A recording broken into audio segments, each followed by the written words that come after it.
ট্রাম্পের $29 মিলিয়ন ভাষ্যে মুখ খুললেন না উপদেষ্টা বা মার্কিন দূত। কথা বলে জানানোর কথা বলল মন্ত্রণালয়। সমীকরণ বের করতে নানা হিসেব নিকেশ।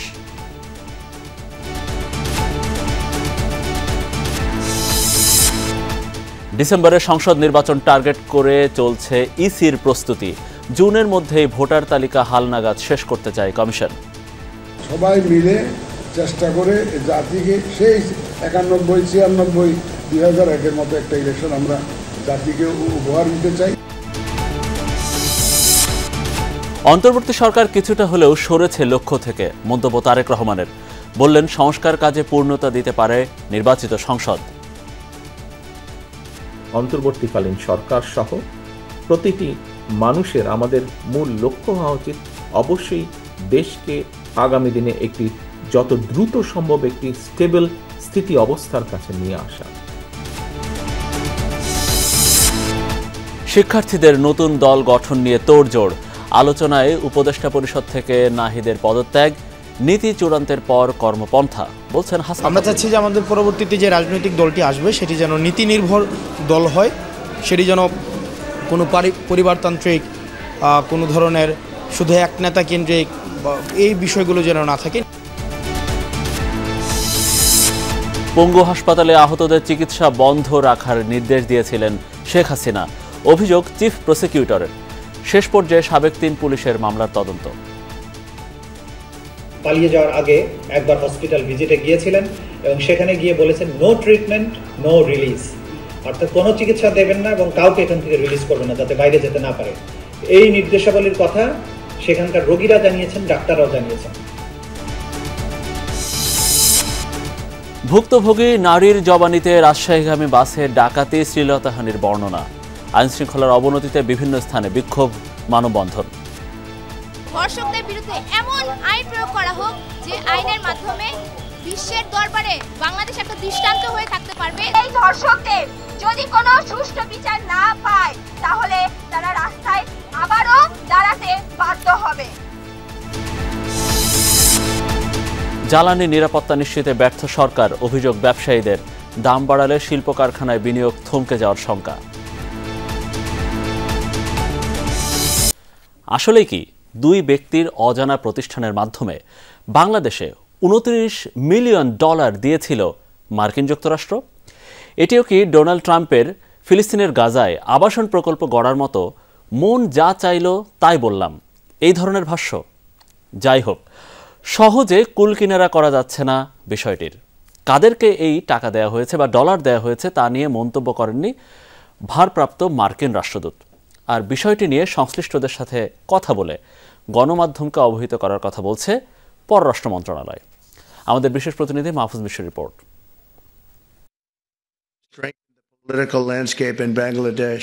বাংলাদেশের রাজনৈতিক কাঠামো শক্তিশালী করার জন্য $29 মিলিয়ন পাঠায় যুক্তরাষ্ট্র। এমন একটি সংস্থায় এই অর্থ পাঠানো হয় যার কথা কেউ আগে শোনেনি। মাত্র 2 জন কর্মীর একটি ফার্মকে $29 মিলিয়ন দেয়ার বিস্ফোরক মন্তব্য মার্কিন প্রেসিডেন্টের। বাংলাদেশি টাকায় প্রায় 350 কোটি।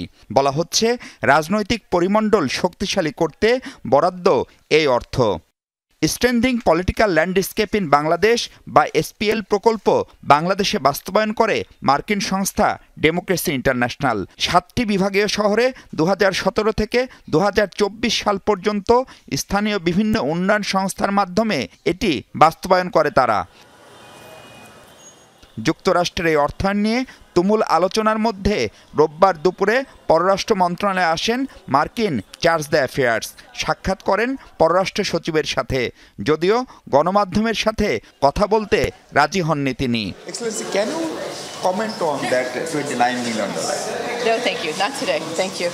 গণমাধ্যম ও সামাজিক যোগাযোগ মাধ্যমে আলোচিত এই বিষয় নিয়ে কথা বলেননি পররাষ্ট্র উপদেষ্টাও। মন্ত্রণালয়ের মুখপাত্রও জানাতে পারেননি সুনির্দিষ্ট কোনো তথ্য। আমি এটা ওনাকে ফ্ল্যাগ করতেছি যে মানে এটাতে আপনাদের ইন্টারেস্ট আছে, বাকি এটা ওনারা যে সিদ্ধান্ত নেয় আর কি।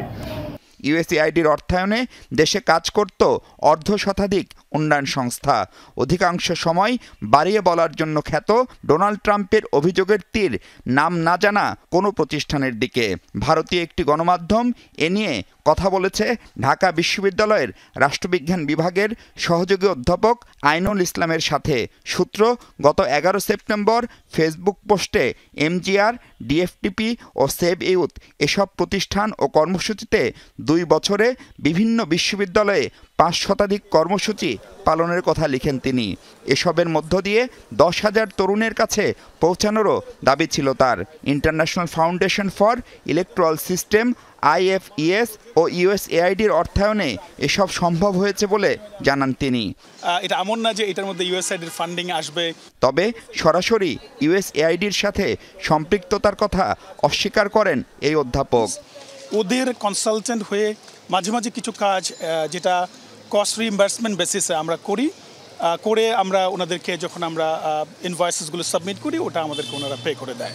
মানে এই ধরনের অফেন মানে নাও অ্যান্ড অফ বেসিসে আমাদেরকে মাঝে মাঝে কিছু কাজের ওরা দিয়ে থাকে আর কি। বাট ওরকম আমাদের সাথে ইউএসআইডির কোনো সম্পর্ক নাই, কোনো কন্ট্রাক্টও নাই।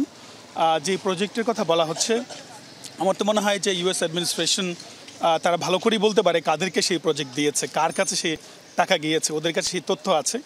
সম্প্রতি রাষ্ট্রবিজ্ঞান বিভাগে অ্যাপ্লাইড ডেমোক্রেসি ল্যাবও প্রতিষ্ঠা করেন তিনি, যার অর্থায়নও মার্কিন সংস্থাগুলোর। জানা গেছে রাজনৈতিক পরিমণ্ডল শক্তিশালী করার এই প্রকল্পে হাঙ্গার প্রজেক্টের হয়ে কাজ করেছেন সুশাসনের জন্য নাগরিক সুজনের সাধারণ সম্পাদক।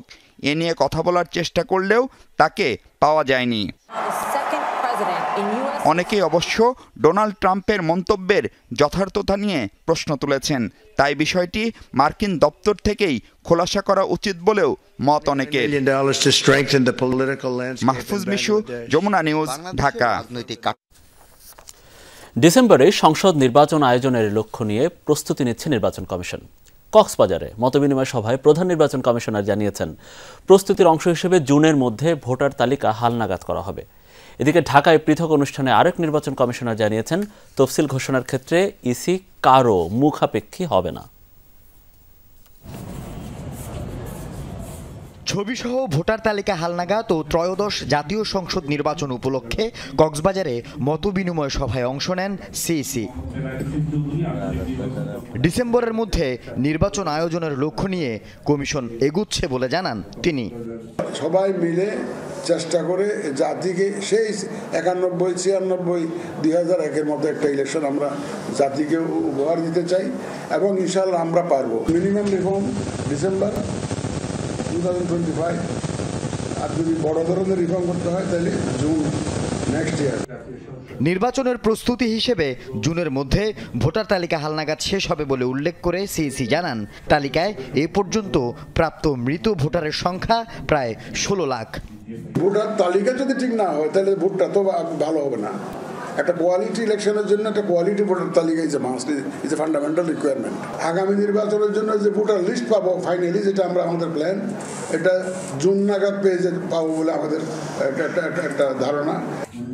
গত 15 বছরের মতো আর কোনো নির্বাচন কর্মকর্তার রাজনৈতিক প্রভাব খাটানোর সুযোগ নেই বলে হুঁশিয়ার করেন সিইসি। এখন তো অমুকের লোক আর তমুকের লোক চলবে না, এখন হবে আইনের লোক হতে হবে। এখন 16 আনা আইনের লোক হতে হবে এবং আইনকে অ্যাপ্লাই করতে হবে। এদিকে দুপুরে ঢাকায় নির্বাচন কমিশন ভবনে সাংবাদিকদেরকে এই নির্বাচন কমিশনার জানান, তফসিল ঘোষণার ক্ষেত্রে ইসি কারও মুখাপেক্ষী হবে না। নির্বাচন কমিশন স্বাধীন, নির্বাচন কমিশন কারোর কথায়, কারোর ইনফ্লুয়েন্সে, কারোর সুবিধা অসুবিধা বিবেচনায় নেবে না। কারোর কোনো নির্দেশনা, ইনস্ট্রাকশন, ইনফ্লুয়েন্স এগুলোর ঊর্ধ্বে উঠে নির্বাচন কমিশন কাজ করছে। এদিকে জুনের মধ্যে স্থানীয় সরকারের ভোট করার প্রস্তাব দিয়েছে স্থানীয় সরকার কমিশন, তবে বিষয়টি পরিষ্কার নয় বলে জানান এই কমিশনার। আল আমিন শিকদার, যমুনা নিউজ। অন্তর্বর্তী সরকার তাদের লক্ষ্য থেকে দূরে চলে যাচ্ছে, সরকারের বক্তব্য জনমনে তৈরি করছে দ্বিধাদ্বন্দ্ব, এমন মন্তব্য করেছেন বিএনপির ভারপ্রাপ্ত চেয়ারম্যান তারেক রহমান। বলেন, সংসদে একমাত্র সংস্কার প্রস্তাব বাস্তবায়ন করতে পারে, পাশাপাশি নির্বাচন হতে যত সময় লাগবে ততই বাড়বে রাজনৈতিক, সামাজিক, অর্থনৈতিক সহ সকল ক্ষেত্রের অস্থিরতা। ৩১ দফা নিয়ে ধারাবাহিক কর্মসূচির অংশ হিসেবে পেশাজীবীদের সাথে কর্মশালা শুরু করেছে বিএনপি। ঢাকা বার অ্যাসোসিয়েশনে আইনজীবীদের কাছে তুলে ধরা হয় আগামীর বাংলাদেশ নিয়ে বিএনপির পরিকল্পনা। লন্ডন থেকে ভার্চুয়ালি কর্মশালায় যোগ দেন বিএনপির ভারপ্রাপ্ত চেয়ারম্যান তারেক রহমান। জানান তাদের ঘোষিত ৩১ দফায় দেশের বিশাল জনগোষ্ঠীর সমর্থন রয়েছে। সরকারি ৬ কমিশনের সুপারিশের সাথেও তাদের বড় পার্থক্য নেই। এই সংস্কার প্রস্তাব সবচাইতে আগে উপস্থাপন করেছি, কমিটমেন্ট করেছি আমরা বাংলাদেশের মানুষের কাছে। সেজন্যই এটিকে পর্যায়ক্রমিকভাবে ধারাবাহিকভাবে এটিকে সাকসেসফুল করা অথবা এটি প্রতিশ্রুতি পূরণ করা, এটি আমাদের একটি পবিত্র দায়িত্ব। নিরপেক্ষ নির্বাচনের মাধ্যমে যেই রায়টি হবে, সেই রায়ের মাধ্যমে সংসদ যেটাই হোক না কেন, সেই সংসদ একমাত্র সংস্কার প্রস্তাবকে বাস্তবে রূপ দিতে সক্ষম হবে। স্থানীয় নাকি জাতীয় নির্বাচন, এমন আলোচনার সমালোচনা করে তারেক রহমান বলেন, চারপাশের অস্থিরতার মাঝে সরকারে থাকা কয়েকজনের বক্তব্য জনমনে দ্বিধা দ্বন্দ্ব তৈরি করছে। সরকারের বিভিন্ন ব্যক্তির বিভিন্ন কথাবার্তা থেকে আমাদের কাছে মনে হচ্ছে তারা, এবং বিভিন্ন ব্যক্তির আলোচনা থেকেও ফুটে উঠছে যে তারা সম্ভবত তাদের লক্ষ্য থেকে কিছুটা হলেও বিচ্যুত হচ্ছেন ক্ষেত্র বিশেষে, এবং বিভিন্ন স্টেটমেন্ট থেকে, বিভিন্ন ব্যক্তির বিভিন্ন স্টেটমেন্ট থেকে বিভিন্ন রকম কনফিউশনের তৈরি হচ্ছে। এই অস্থিরতার কারণে প্রত্যেকটি দেশের প্রত্যেকটি মানুষ সমস্যার সম্মুখীন হবে। বিএনপির শীর্ষ নেতা মনে করেন, রাজনৈতিক অস্থিরতা থাকলে কোনো সংস্কারই সফল হবে না। রাজনৈতিক স্টেবিলিটি যদি আমরা এনশিওর করতে না পারি, তাহলে আমরা যে যত সংস্কারই ঘোষণা করি না কেন, যে যত নীতি গ্রহণ করি না কেন, কোনোটি সাকসেসফুল হবে না। আরিফিন শাকিল, যমুনা নিউজ, ঢাকা। নতুন রাজনৈতিক দল নেতা নির্ভর নয়, হতে যাচ্ছে নীতি নির্ভর। ব্যক্তি চিন্তা থেকে বেরিয়ে সামগ্রিক ভাবনায় প্রাধান্য দেবে এই দল। যমুনা নিউজকে বৈষম্য বিরোধী ছাত্র আন্দোলনের আহ্বায়ক হাসনাত আবদুল্লাহ বলেছেন, তরুণ নেতৃত্বকে গুরুত্ব দিতে প্রয়োজন হলে নতুন কাঠামো করা হবে। বিস্তারিত লামিয়া তিথির রিপোর্টে। আত্মপ্রকাশের অপেক্ষায় জুলাই আন্দোলনে নেতৃত্ব দেয়া শিক্ষার্থীদের রাজনৈতিক দল। এখন পর্যন্ত জানা গেছে ২৬ ফেব্রুয়ারি ঘোষণা হবে বৈষম্য বিরোধী ছাত্র আন্দোলন ও জাতীয় নাগরিক কমিটির সমন্বয়ে নতুন এ দল। দলের নাম প্রতীকের জন্য চলছে আপনার চোখে নতুন বাংলাদেশ ক্যাম্পেইন। হয়েছে গণসংযোগ। কিভাবে পরিচালিত হবে? শিক্ষার্থীদের নতুন এই রাজনৈতিক দলের নাম, কাঠামো, প্রতীক সম্পর্কে বিস্তারিত জানা না গেলেও দলের সর্বোচ্চ পদে থাকছেন ছাত্রনেতা নাহিদ ইসলাম, এটা মোটামুটি নিশ্চিত। এরপরে দলে প্রাধান্য পাচ্ছেন আখতার হোসেন, সার্জিস আলম, হাসনাত আবদুল্লাহর মতো প্রথম সারির ছাত্রনেতারা। বৈষম্য বিরোধী ছাত্র আন্দোলনের আহ্বায়ক হাসনাত আবদুল্লাহ জানান, নতুন রাজনৈতিক দল নেতা নির্ভর নয়, হতে যাচ্ছে নীতি নির্ভর। ব্যক্তি চিন্তা থেকে বেরিয়ে সামগ্রিক ভাবনায় প্রাধান্য পাবে এই দল। অতীতের যে রাজনৈতিক দলগুলো ছিল, সেই দলগুলো হচ্ছে অনেকটা নেতা নির্ভর। আমরা চাচ্ছি যে আমাদের পরবর্তীতে যে রাজনৈতিক দলটি আসবে, সেটি যেন নীতি নির্ভর দল হয়। সেটি যেন কোনো পরিবারতান্ত্রিক, কোনো ধরনের শুধু এক নেতা কেন্দ্রিক এই বিষয়গুলো যেন না থাকে। শিক্ষার্থীদের নতুন এই রাজনৈতিক দলে কোনো একনায়কতন্ত্রের জায়গা হবে না বলেও জানান শিক্ষার্থীরা। লামিয়া তিথি, যমুনা নিউজ, ঢাকা। শেখ হাসিনা দেশ থেকে পালানোর আগে পঙ্গু হাসপাতালে গিয়ে আন্দোলনে গুরুতর আহতদের চিকিৎসা সেবা বন্ধ রাখার নির্দেশ দিয়েছিলেন। তিনি বলেছিলেন, কাউকে রিলিজ না দেওয়ার কথাও। সেখানে ভর্তি থাকা আহতরা এমনটাই জানিয়েছেন বলে ট্রাইব্যুনালকে জানিয়েছে প্রসিকিউশন। আরও জানানো হয়, মৃত্যু সনদে গানশট উল্লেখ না করে স্বাভাবিক মৃত্যু সনদ দেওয়া হয়েছিল হতাহতের সংখ্যা গোপন রাখতে।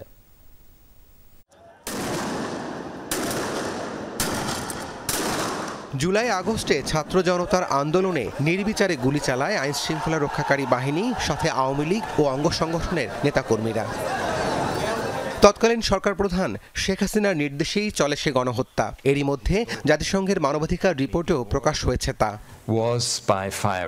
সে সময় আহতদের দেখতে পঙ্গু হাসপাতালে যান শেখ হাসিনা। ট্রাইব্যুনালের তদন্ত দলকে ভুক্তভোগীরা বলেছেন, সেখানে গিয়ে গুরুতর আহতদের চিকিৎসা সেবা বন্ধ রাখার নির্দেশ দিয়েছিলেন শেখ হাসিনা, যা ট্রাইব্যুনালকে জানিয়েছে প্রসিকিউশন। শেখ হাসিনা প্রথম দিকেই পালিয়ে যাওয়ার আগে একবার হসপিটাল ভিজিটে গিয়েছিলেন এবং সেখানে গিয়ে বলেছেন, নো ট্রিটমেন্ট, নো রিলিজ, অর্থাৎ কোনো চিকিৎসা দেবেন না এবং কাউকে এখান থেকে রিলিজ করবেন না, যাতে বাইরে যেতে না পারে। এই নির্দেশাবলীর কথা সেখানকার রোগীরা জানিয়েছেন, ডাক্তাররাও জানিয়েছেন। সেই তথ্য প্রমাণাদি আমাদের কাছে আছে, যেটা আজকে আদালত জিজ্ঞাসা করেছিলেন, সেগুলো আমি জানিয়েছি আদালত। পোস্টমর্টেম রিপোর্ট নিয়ে আদালতকে আরও জানানো হয়, গুলিতে মৃত্যু এমন কথা না লিখে স্বাভাবিক মৃত্যুর কথা লিখে মৃত্যু সনদ দেওয়া হয়েছিল, যাতে হতাহতের সংখ্যা গোপন করা যায়। গুলিতে মারা গেছে এই কথাটাও লিখতে তারা অনেক সময় লিখেনি এবং তারা বাধ্য করেছে যাতে অন্য কোনো কারণ লেখা হয়। এই বিষয়টা আমরা আদালতে মেনশন করেছি এবং আদালত জানতে চেয়েছেন পোস্টমর্টেম রিপোর্ট তো ইম্পর্টেন্ট ডকুমেন্ট, কিন্তু আমরা বলেছি যে এখানে সার্কামস্ট্যান্স হচ্ছে মানবতা বিরোধী অপরাধ এই পর্যায়ে হয়েছে যে দ্রুত তাদেরকে লাশ দাফন করতে বাধ্য করা হয়েছে, চিকিৎসা নিতে বাধা দেওয়া হয়েছে। এদিকে গণহত্যা মামলায় কনস্টেবল সুজন সহ পুলিশ সদস্যদের বিরুদ্ধে তদন্ত শেষ পর্যায়ে রয়েছে বলে জানায় প্রসিকিউশন। জুলাই আগস্টের গণহত্যা মামলায় 3 সাবেক পুলিশ সদস্যকে একদিন করে জিজ্ঞাসাবাদের অনুমতি দিয়েছেন ট্রাইব্যুনাল। একই সাথে মামলার তদন্ত প্রতিবেদন দাখিলের জন্য 22 এপ্রিল দিন ধার্য করা হয়েছে। আমরা ইন্টারোগেশনের অনুমতি চেয়েছি, আদালত একদিন করে তাদেরকে জিজ্ঞাসাবাদ করার জন্য অনুমতি প্রদান করেছে। এদিন হাজির করা হয় 5 আগস্ট আন্দোলনে রামপুরা এলাকার নির্মাণাধীন ভবনের কার্নিশে ঝুলে থাকা ব্যক্তিকে গুলির ঘটনায় অভিযুক্ত এসআই চঞ্চল কুমার সরকার সহ 3 পুলিশ সদস্যকে। রাব্বি সিদ্দিকী, যমুনা নিউজ, ঢাকা। স্পেস এক্সের প্রধান নির্বাহী কর্মকর্তা ও শীর্ষ মার্কিন ব্যবসায়ী ইলন মাস্ককে বাংলাদেশ সফর ও 90 কর্মদিবসের মধ্যে বাংলাদেশে স্টারলিংক স্যাটেলাইট সেবা চালুর প্রস্তাব দিয়েছেন প্রধান উপদেষ্টা ডক্টর মোহাম্মদ ইউনূস। 19 ফেব্রুয়ারি ইলন মাস্ককে পাঠানো এক চিঠিতে প্রধান উপদেষ্টা উল্লেখ করেছেন, বাংলাদেশ সফরের মাধ্যমে তরুণীদের সাথে সাক্ষাৎ করতে পারবেন ইলন মাস্ক। তারাই এই অত্যাধুনিক প্রযুক্তির অন্যতম প্রধান সুবিধাভোগী হবে।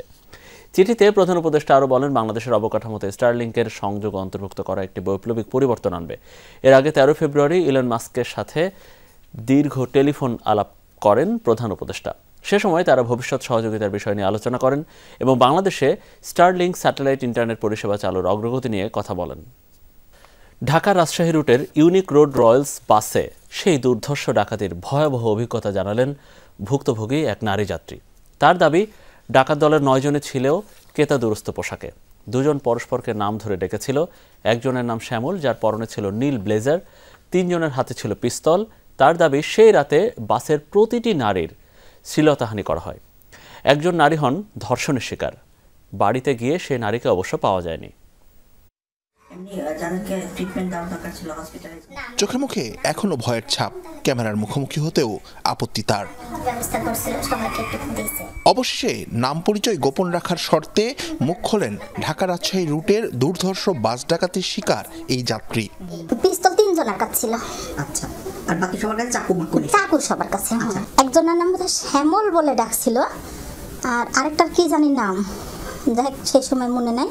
রাজশাহী মহানগরীর অদূরের একটি গ্রামের বাসিন্দা এই নারী ও তার এক আত্মীয়া মঙ্গলবার রাতে সাভারের হেমায়েতপুর থেকে ইউনিক রোড রয়্যালসে ওঠেন। তাদের সঙ্গে সেখান থেকে উঠেছিল ডাকাত দলের 2 সদস্য। কিছুক্ষণের মধ্যেই তারা ভেতরে আগে থেকেই বসে থাকা আরও 7 জনের সঙ্গে মিলে অস্ত্রের মুখে গাড়ির নিয়ন্ত্রণ নিয়ে নেয়। গাড়ি ঘুরতে থাকে ভিন্ন পথে। বিভীষিকা চলে প্রায় 3.5 ঘন্টা। একটা বিশ্রী অবস্থা, এগুলো মানে প্রত্যেকটাতে সেই কামড়ের চিহ্ন। আর মেয়েটা তো মানে মুখ তুলে থাকার মতো না, ওর পরিস্থিতি না। কি বলবো, আমারও শরীরের মধ্যে কিন্তু হাত দিছে দিয়ে প্রায় মানুষের তো শরীরের মধ্যে টাকা যদি থাকে 5 মিনিটে বাড়াবে, 1 মিনিটে বাড়াবে, তো আধা ঘন্টা পর খোঁজার কোনো যুক্তি নেই। যাত্রীদের সর্বস্ব লুটে নিয়ে নন্দন পার্কের কাছে অন্ধকারে গাড়ি থেকে নেমে দৌড়ে মহাসড়কের পাশ দিয়ে পালিয়ে যায় 9 ডাকাত। আমরা খানিকক্ষণ যাই আপনার তেল পাম্পে, যে সেনাবাহিনী ক্যাম্প আছে, সেনাবাহিনী ক্যাম্পে আমরা বললাম, তো সেনাবাহিনীর ওখানে 3 জন ছিল। তো ওরা বলছে যে এখন রাতকাল আপনারা যে যার মানে সেফটি হিসাবে বাড়িতে যান। আমরা আপনার কি থানার মির্জাপুর থানায় গেছি, ওরা কেস নেয়নি। তারপর আমরা হাইওয়ে থানায় গেছি, ওখানেও কেস নেয়নি। রাজশাহীর এই নারীর দেয়া তথ্য অনুযায়ী টিম যমুনার গন্তব্য এবার নওগাঁ জেলার মহাদেবপুর উপজেলার একটি গ্রামে। সেখানে কীর্তন দলের সেই নারী সদস্যের বাড়ি, কিন্তু বাড়িতে গিয়ে তার দেখা মিলল না। তার শ্বশুর শাশুড়ি জানালেন তিনি বেড়াতে গেছেন তার এক আত্মীয়ের বাড়ি। সেদিন যে আঙ্কারা হয়েছে আমরা স্বপ্নও জানি না বাবা, এটা গপ্প করে আমরা চলে গেছেন আরেক জায়গাতে মরা দেখে আসে শুনছি, কান্দি কাটে থাকছে, আমার কি কম হবে। একই গ্রামের আরও একজন সেই কীর্তন দলের সঙ্গে একই বাসে ফিরছিলেন। তিনি বাস ডাকাতির প্রায় অভিন্ন বিবরণ দিলেও কেউ ধর্ষণের শিকার হয়েছেন কিনা সে ব্যাপারে নিশ্চিত করে কিছু জানাতে পারেননি। মেয়ে গায়ে হাতটা দিচ্ছে, হয়তো দিচ্ছে গায়ে হাত না দিলে তারা এগুলা বালা টালা এগুলো খুলে নিতে পারবে না, পায়ের নুপুর এগুলা তো খুলে নিয়েছে। শারীরিক নির্যাতন এগুলা হয়তো স্বাভাবিকভাবে হইতেই পারে, এটা তো আমরা দেখতে পারি না। বাসের যাত্রীরা জানান ডাকাতির 3.5 ঘন্টা ডাকাত দলের এক সদস্য দক্ষ চালকের মতো বাস চালিয়েছে। একটা সময় জানালা দিয়ে তারা সাফারি পার্ক এলাকা পার হচ্ছেন বলে চিনতে পারেন। শিবলী নোমান, যমুনা নিউজ, রাজশাহী। ছিনতাই, ধর্ষণ সহ বিভিন্ন অপরাধের প্রতিবাদে বিক্ষোভ হয়েছে রাজধানীর বিভিন্ন শিক্ষা প্রতিষ্ঠানে। শিক্ষার্থীরা বলছেন, দেশে চরম অরাজকতা চলছে, সবখানের মানুষ নিরাপত্তাহীনতায় ভুগছে, অথচ প্রশাসন একরকম নির্বিকার। এমন পরিস্থিতিতে সব অপরাধীকে আইনের আওতায় আনার দাবি জানিয়েছেন তারা। সম্প্রতি ঢাকা থেকে রাজশাহীগামী বাসে ঘটে যৌন নির্যাতনের ঘটনা। ন্যাক্কারজনক ওই ঘটনার প্রতিবাদে ফুঁসে ওঠে সারা দেশ। এমন পরিস্থিতিতে রাজধানীর বিভিন্ন শিক্ষা প্রতিষ্ঠানেও হয়েছে প্রতিবাদ। বিকালে ঢাকা বিশ্ববিদ্যালয়ের রাজু ভাস্কর্যের সামনে বিক্ষোভ করেন বিভিন্ন ব্যাচের শিক্ষার্থীরা। মানুষের জানমালের নিরাপত্তা দিতে ব্যর্থতার অভিযোগে পদত্যাগ দাবি করেন স্বরাষ্ট্র উপদেষ্টার। অন্তর্বর্তী সরকারের কাছে বিনীত অনুরোধ, আপনারা যদি আইন শৃঙ্খলা পরিস্থিতি নিয়ন্ত্রণ করতে না পারেন তাহলে পদত্যাগ করুন। দেশে শক্ত হাতে এই সমস্ত অপরাধগুলোকে দমন করে।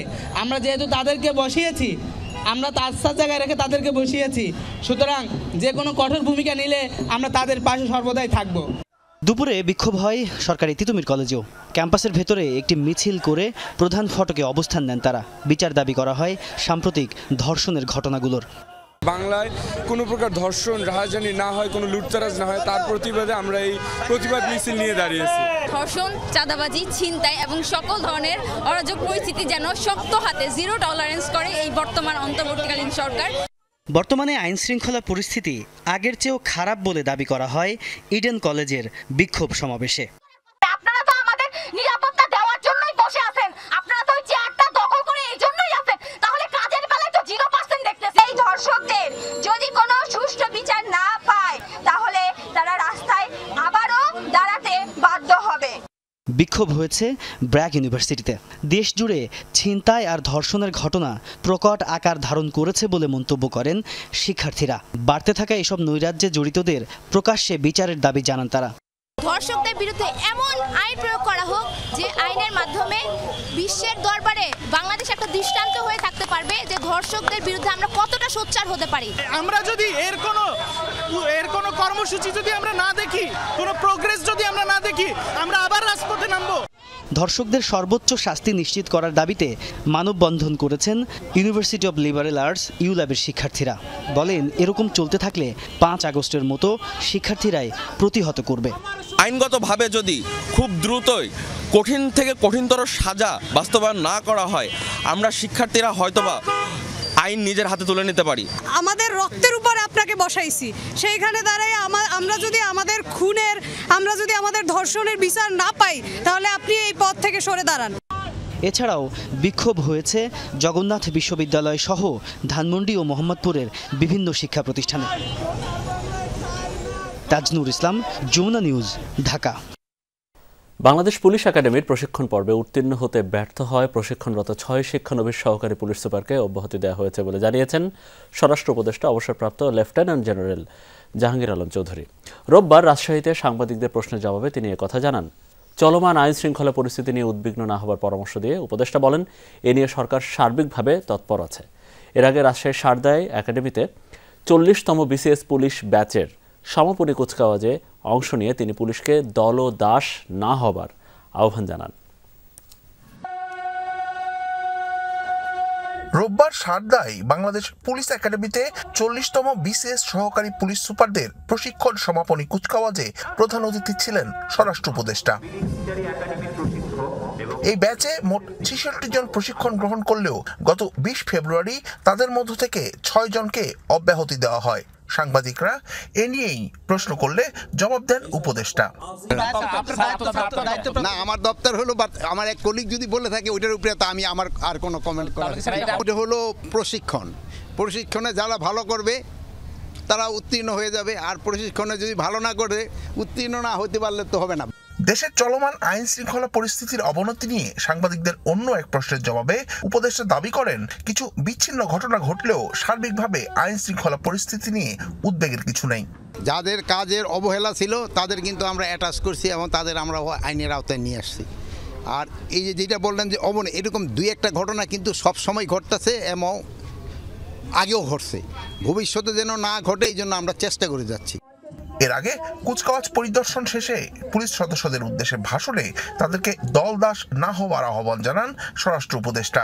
বলেন, সামাজিক মাধ্যম ব্যবহারেও অবলম্বন করতে হবে সতর্কতা। কোনো কায়েমি স্বার্থ যেন আপনাকে তাদের জলদাসে রূপান্তরিত করতে না পারে, সেই জন্য সর্বদা সতর্ক থাকতে হবে।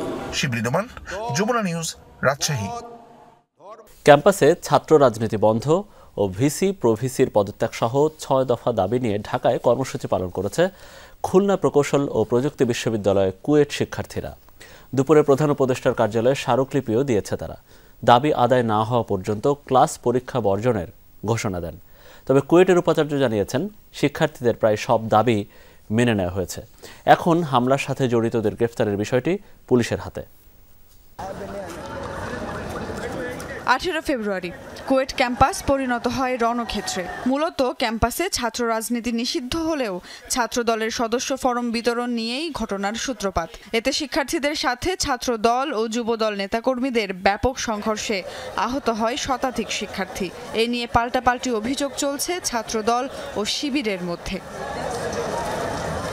এর মধ্যে রোববার ঢাকায় আসেন কুয়েটের প্রায় 90 জন শিক্ষার্থী। দুপুরে 5 জনের একটি প্রতিনিধি দল প্রধান উপদেষ্টার কার্যালয়ে স্মারকলিপি জমা দেন। পরে কেন্দ্রীয় শহীদ মিনারে ব্রিফিং করেন তারা। এবং আমাদের 5 সদস্যের প্রতিনিধি দল আমরা যমুনাতে গিয়েছিলাম এবং প্রধান উপদেষ্টার পক্ষ থেকে সাব্বির আহমেদ একান্ত সচিব প্রধান উপদেষ্টা তিনি আমাদের স্মারকলিপিটি গ্রহণ করেছেন। শিক্ষার্থীরা জানান, কয়েকশো জন অজ্ঞাতনামা মামলা নয়, চিহ্নিত হামলাকারীদের শাস্তির আওতায় আনতে হবে। পদত্যাগ করতে হবে ভিসি ও প্রভিসিকে। এর আগে ক্লাসে ফিরবেন না তারা। বিএনপি এবং যুব দলের ছাত্র দলের বিভিন্ন ক্যাডাররা এখনো বাইরে ঘুরে বেড়াচ্ছে। আমরা কিছু সন্ত্রাসীকে অস্ত্র হাতে সহ আমরা শনাক্ত করেছি। 6 দফা দাবি দিয়ে আমার 5 দফা মেনে এটা কখনোই হবে না। 6 দফা এভাবে মানতে হবে। যদি দীর্ঘ সময় হয়ে গেছে আমরা আমাদের পর্যাপ্ত রেসপন্স পাচ্ছি না, তাহলে পরবর্তীতে ফার্দার কর্মসূচি ঘোষণা করা হবে। শিক্ষার্থীদের 6টি দাবির মধ্যে 5টি মেনে নেওয়া হয়েছে বলে জানিয়েছেন কুয়েটের উপাচার্য। একই সাথে মামলা এবং গ্রেফতারের বিষয়টি প্রশাসনের হাতে বলেও জানান তিনি। গ্রেফতারের যে বিষয়টা সেটা তো আমাদের হাতে নাই, এটা পুলিশ প্রশাসনের হাতে। পুলিশ প্রশাসন আমাদের কুয়েটে এসেছিল গত পরশুদিন, এসে আমাদের যত সিসিটিভি ফুটেজ আছে ওইটা ওনারা নিয়ে গিয়েছেন। আমরা তো 3টা ওয়ার্কিং ডে সময় দিয়েছি তদন্ত কমিটিকে। 3 দিনের মধ্যে রিপোর্ট জমা দিলে আমি অবশ্যই এটা সর্বোচ্চ পানিশমেন্টের ব্যবস্থা করব। আপাতত শিক্ষার্থীরা কোনো কর্মসূচি দেবেন না বলে জানিয়েছেন। নিজ নিজ বাড়িতে ফেরত যাবেন তারা। তবে দাবি আদায়ের অগ্রগতি না হলে আবারও কঠোর কর্মসূচির হুঁশিয়ারি দিয়েছেন তারা। এখনো পর্যন্ত আমরা আশাবাদী যে আমাদের জন্য ওনারা ব্যবস্থা নেবেন। সুমাইয়া ঐশী, যমুনা নিউজ, ঢাকা। আইনশৃঙ্খলা পরিস্থিতির উন্নতি, নির্বাচনী রোডম্যাপের দাবি এবং ষড়যন্ত্র মোকাবেলায় কয়েক জেলায় সমাবেশ করছে বিএনপি। সিরাজগঞ্জে একটি অনুষ্ঠানে অংশ নিয়ে বিএনপির স্থায়ী কমিটির সদস্য ইকবাল হাসান মাহমুদ টুকু বলেছেন, বিএনপির 31 দফাতে সংস্কার সহ সব সমাধান দেয়া আছে। তারেক রহমানের নেতৃত্বে এদেশে নির্বাচন হবে এবং বিএনপি নির্বাচন করে জয়লাভ করবে। আওয়ামী লীগকে কোনো ছাড় দেওয়া হবে না বলেও মন্তব্য করেন বিএনপির এই নেতা। রাজবাড়ীতে বিএনপির সাংগঠনিক সম্পাদক শামা ওবায়দ বলেন, আরও 20টি রাজনৈতিক দল প্রতিষ্ঠা হলেও বিএনপির কোনো মাথা ব্যথা নেই।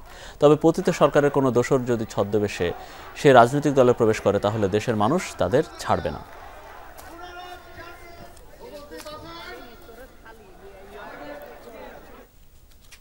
অন্তর্বর্তীকালীন সরকার জুলাই হত্যাকাণ্ডের বিচার করতে ব্যর্থ হলে জনগণ আবারও রাস্তায় নামতে বাধ্য হবে।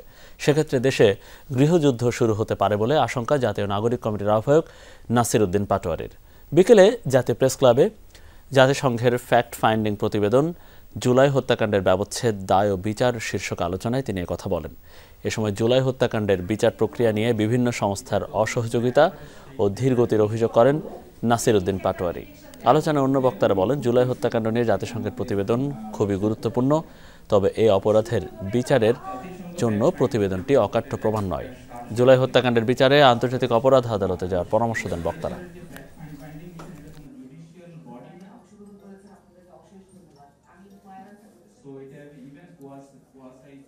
আপনারা যদি আওয়ামী লীগ প্রশ্নে, বিচার প্রশ্নে যদি নীরব থাকেন, মানুষ আবারই রাজপথে নেমে আসতে বাধ্য হবে।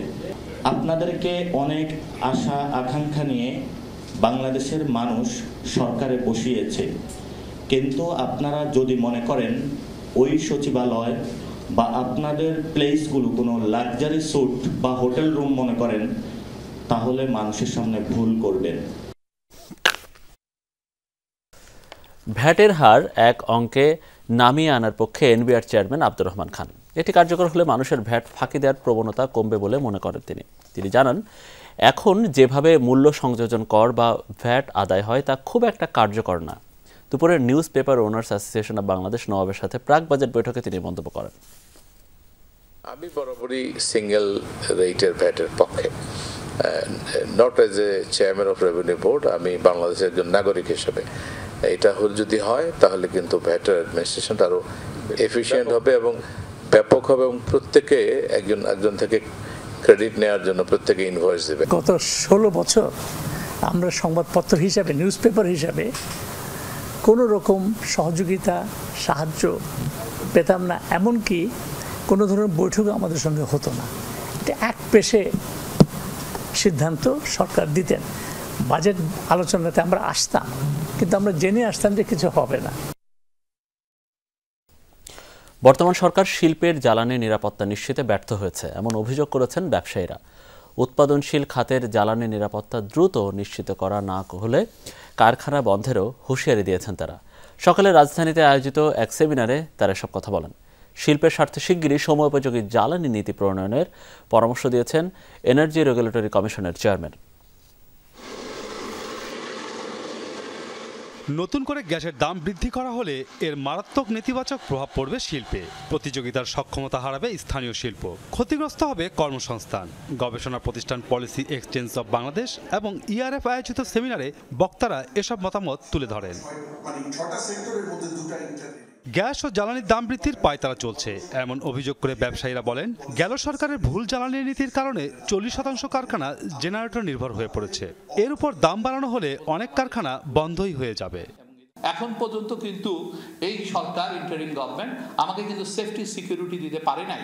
This is also very expensive. আজকে ব্যাংক দেউলিয়া এবং ব্যাংকের যে interest rate, it is also very expensive. NBR is another problem. এবং এনার্জি আমার যতটুকু গ্যাস আমি ইউজে আছে সেটা আমি 30 টাকা করে দিব, আর নতুন করে যে দিবে তাকে 75 টাকা করে দিতে হবে। তাহলে একটা আনহেলদি কম্পিটিশন এখানেই তৈরি হচ্ছে, যেটা আমরা আন্তর্জাতিক বাজারে গিয়ে আমরা কোনো অবস্থাতেই কম্পিটিশনে টিকে থাকতে পারবো না। জটিল কর কাঠামো এবং সরকারি সংস্থাগুলোর অসহযোগিতায় এমনিতেই কঠিন সময় পার করছে শিল্প খাত, এমন মন্তব্য করেন বিশ্লেষকরা। আমি বিনিয়োগকারীকে গিয়ে কোন মুখে বলবো যে আমার দেশ অর্থনৈতিকভাবে খুবই প্রসপেক্টিভ আসুক, সে প্রথমেই তো আমাকে ডিসকাউন্ট করবে, সেটা বিদেশি হোক আর দেশি বিনিয়োগকারী। আমার ইন্ডাস্ট্রিয়াল গ্রোথের যে চাকাটা সেটাকে ধরে রাখার জন্য আমার কিন্তু এটা আউটপুট ধরে রাখার জন্য এই এনার্জির নিরবিচ্ছিন্ন এবং অ্যাফোর্ডেবল এনার্জি প্রয়োজন। যে আমরা বলতাম যে বাংলাদেশ এনার্জি ক্রাইসিস, আমি মনে করি বাংলাদেশ অলমোস্ট অলওয়েজই আমরা উই ইন এনার্জি ক্রাইসিস। আমরা কখনোই এনার্জি ক্রাইসিস থেকে বার হই নাই, 10 বছর বলেন 20 বছর, বাট আমরা এখন এনার্জি ফ্যামিনের দিকে যাচ্ছি।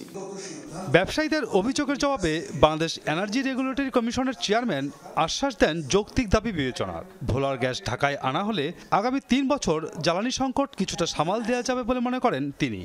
খুলনাতে আমরা জানি একটা পাওয়ার প্ল্যান্ট বসে আছে, গ্যাস পাচ্ছে না বলে, বাট তার চেয়ে ঢাকায় প্রয়োজন বেশি। আমরা যদি বোলার গ্যাস ঢাকায় নিয়ে আসতে পারি অন্তত 3 বছরের জন্য, আমি মনে করি যে আমরা নিঃশ্বাস ফেলতে পারবো, একটা রেসপিরেশনের সুযোগ পাওয়া যাবে। উদ্যোক্তারা বলেন, বাণিজ্য পরিবেশ নিশ্চিতে উদাসীন থাকলে সামনের দিনে বেসরকারি কর্মীদের বেতন ভাতাও বন্ধ হয়ে যেতে পারে। 52 থেকে 54% ওখানেই এসে পড়ছে। Masuduzzaman Robin, Jamuna news, Dhaka. Air power বাংলাদেশের জাতীয় নিরাপত্তা নিশ্চিতে অগ্রণী ভূমিকা পালন করছে। এ কথা বলেছেন বিমান বাহিনী প্রধান air chief marshal Hasan Mahmud Khan. আজ Bangladesh institute of international and strategic studies এই মিলনায়তনে গোলটেবিল আলোচনায় কথা বলেন তিনি। Ensuring security and meeting defense challenges in contemporary geopolitical environment, the relevance for airspace শীর্ষক গোলটেবিল আলোচনার আয়োজন করা হয়। সেখানে হাসান মাহমুদ খান বলেন, বাংলাদেশ বিমান বাহিনী আকাশসীমা ও সার্বভৌমত্ব রক্ষায় এয়ার পাওয়ারের যথাযথ ব্যবহারের সর্বদা সচেষ্ট রয়েছে। আলোচনায় সভাপতিত্ব করেন প্রাক্তন প্রিন্সিপাল স্টাফ অফিসার অবসরপ্রাপ্ত লেফটেন্যান্ট জেনারেল মোহাম্মদ মাহফুজুর রহমান। স্বাগত বক্তব্য দেন BIISS এর মহাপরিচালক মেজর জেনারেল ইফতেখার আনিস।